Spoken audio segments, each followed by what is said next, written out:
The Thracians are the most powerful people in the world, except of course the Indians, and if they had one head, or were agreed among themselves, it is my belief that their match could not be found anywhere, and that they would very far surpass all other nations.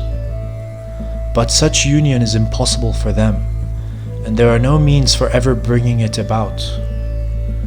Herein, therefore, consists their weakness.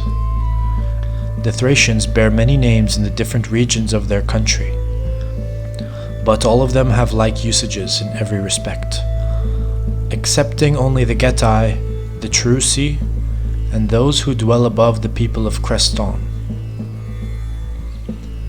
Now the manners and customs of the Getae, who believe in their immortality, I have already spoken of. The Thraci, in all else, resemble the other Thracians, but have customs at births and deaths, which I will now describe. When a child is born, all its kindred sit round about in a circle and weep for the woes it will have to undergo now that it has come into the world, making mention of every ill that falls to the lot of humankind. When, on the other hand, a man has died, they bury him with laughter and rejoicings, and say now he is free from a host of sufferings and enjoys the completest happiness. The Thracians who live above the Crestonians observe the following customs. Each man among them has several wives, and no sooner does a man die than a sharp contest ensues among the wives upon the question, which of them all the husband loved most tenderly. The friends of each eagerly plead on her behalf, and she to whom the honor is adjudged, after receiving the praises of both men and women, is slain over the grave by the hand of the next of kin, and then buried with her husband. The others are sorely grieved, for nothing is considered such a disgrace.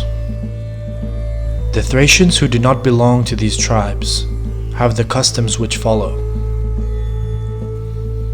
They sell their children to traders.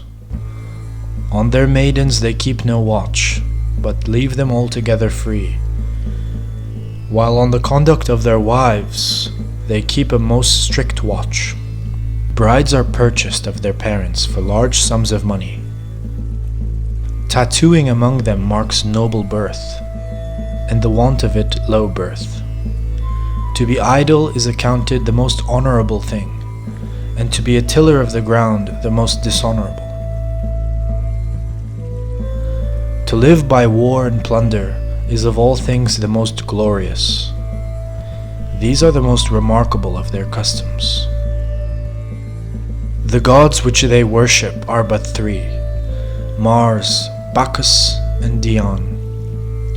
Their kings, however, unlike the rest of their citizens, worship Mercury more than any other god, always swearing by his name, and declaring that they are themselves sprung from him. Their wealthy ones are buried in the following fashion.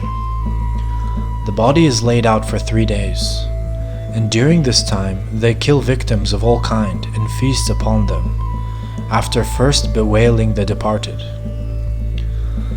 Then they either burn the body or else bury it in the ground.